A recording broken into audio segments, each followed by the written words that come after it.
Hey guys, and welcome back to A twin show cringe. My name is Chad. Not really. And teachers have been up to some stuff recently. Some have been up to some really bad stuff, and then others have just been up to some stuff that's making people angry on TikTok. Hey, could you please put your phone away? I've already asked you once. Not that that's necessarily a difficult thing to do. I've never had a teacher. Technically, I've never been into a school other than college. It's because I was so brilliant and smart and incredible that I didn't have to. I just popped out of the womb and went straight to college.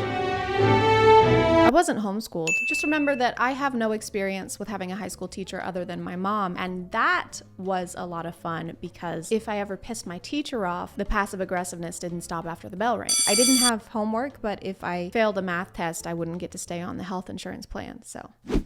Pros and cons. And while we're talking about pros, this video is sponsored by Scentbird. Christmas is right around the corner, so why not give your loved ones a gift that keeps giving all year round? Scentbird is a monthly subscription service that lets you try fragrances from over 600 brands. You or your recipient can choose a new designer perfume or cologne to try every month with plenty of unisex options also. Each fragrance comes with a 30-day supply, so you or your loved one can try it out without having to pay the price for a full bottle. Just choose between a 3, 6, or 12-month subscription, and Scentbird will send it to the recipient's email address. Or if you're looking for more of a one-time gift, Scentbird also offers perfume and cologne sets filled with scents from top brands like Gucci, Dolce, and lots more. Whether you're treating yourself or a loved one, you can try high-end fragrances for only $16 a month, or if you use my code CHAD2, it's only $11 for the first month. I got 3 more scents this month, and I'm a huge fan of the color scheme. This one is Belle by Tocca, and it's a citrus blend that also makes you smell like you just took a bath in flowers. This is La Femme Intense by Prada, and it's more of a woody, elegant scent with just a touch of floral in there. It smells like something you would wear on a mysterious late night date to make everything more sophisticated. This one you can probably tell is my favorite from this month because of how much is left in there. It's called Sugarful by Michael Germain, and I've been spraying it way too much because I can't get enough of it and keep getting compliments. But that being said, I still haven't even used half the vial,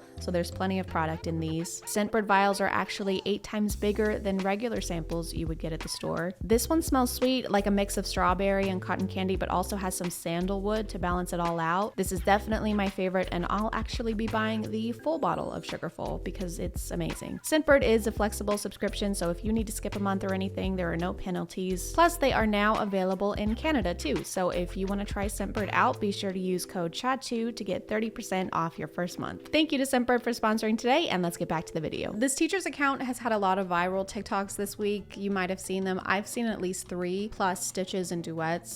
Fuck off. A lot of which were mostly not positive. Most of her videos that I've seen are in this format where she's like, this is how I would react if a student did XYZ. Pretty cut and dry, right? You might be thinking there's no way that this could go wrong, to the point that this teacher is having to turn off her comment sections and post multiple response videos. And if you are thinking that, no, you're wrong. Hey, could you please stop drawing on the desk?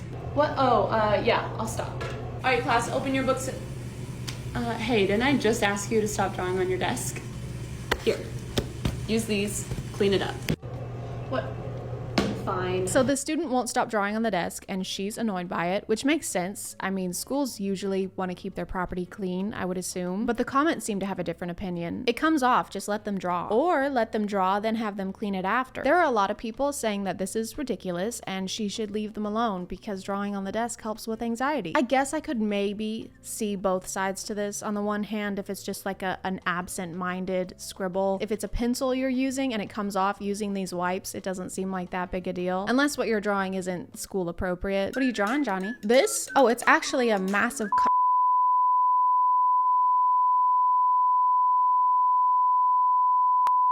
butthole. Okay, well, please clean it up. Just let him draw. He has anxiety. But I can also see being a teacher and this kid isn't listening to you while you're trying to keep your classroom clean. Teachers don't get paid a lot, guys. I don't know if you've heard or not. Definitely not enough to be like guardians of the school desks. I can't say that without sounding like a Visco girl. Desks.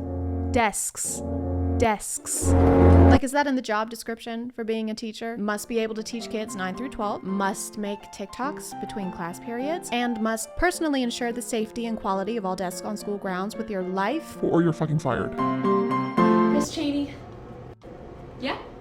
I've been trying to get all these drawings off of the desk, but they're just not coming out. Oh, you don't have to do that. You're not even the one that drew on the desk. But if during your work time you want to keep trying to get it off and make it your project, I'm totally fine with you doing that. By the end of the school year, these are going to be off of the desk. Okay, and now we're enlisting other students to try and get the drawings off. They're not even bad drawings. And if they haven't come off at this point, I think it's fate. They're supposed to be there. You might actually cause a Nexus event if you keep trying to erase them. Hey, Miss Cheney, can I go to the bathroom?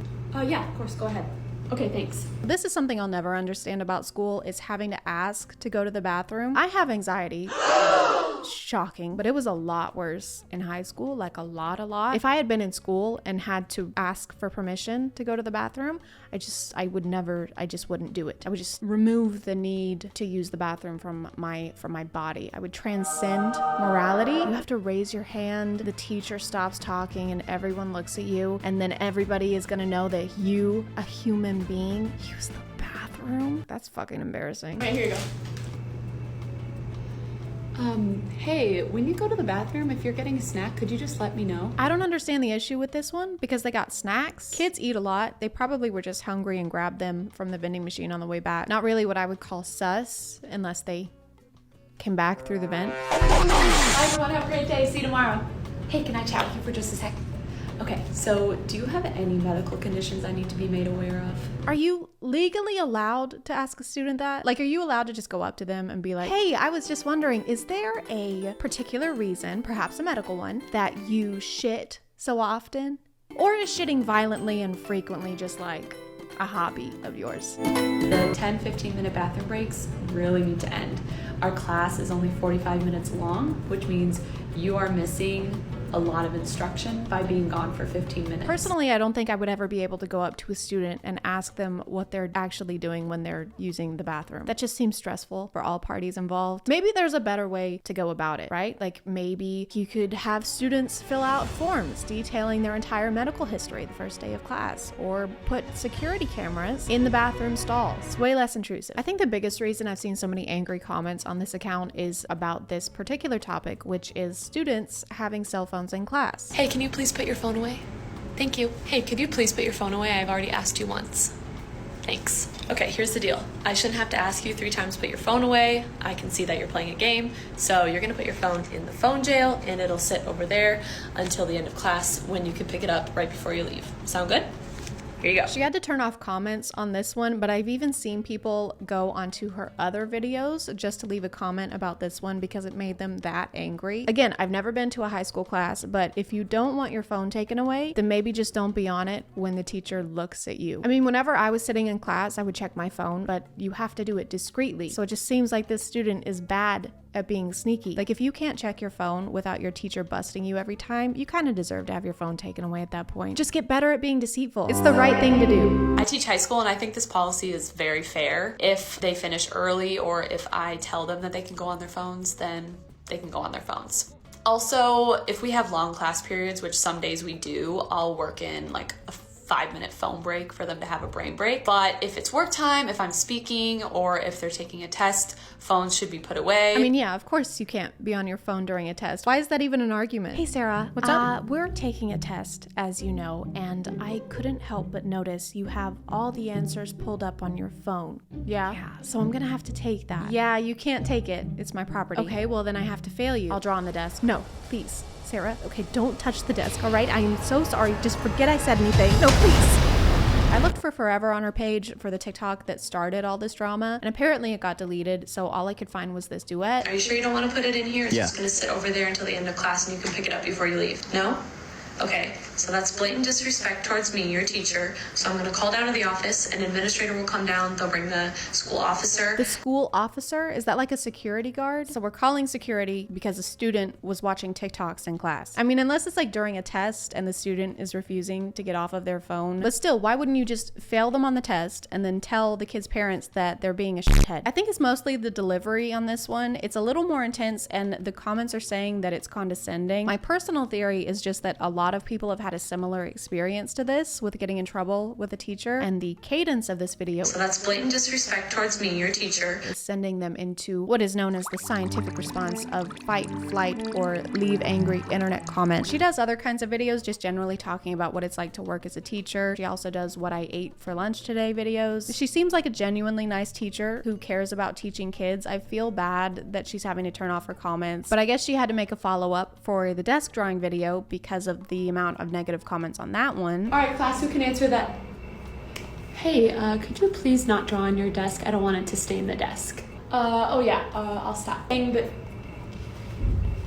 Hey, could you please not draw on the desk? Yeah, sorry, I know.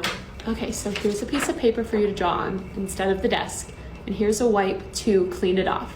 Could you please do that for me? Do you not have to take paper to school anymore? Should you not at least have one piece of paper? If the students don't have paper, then why do they have pencils or pens?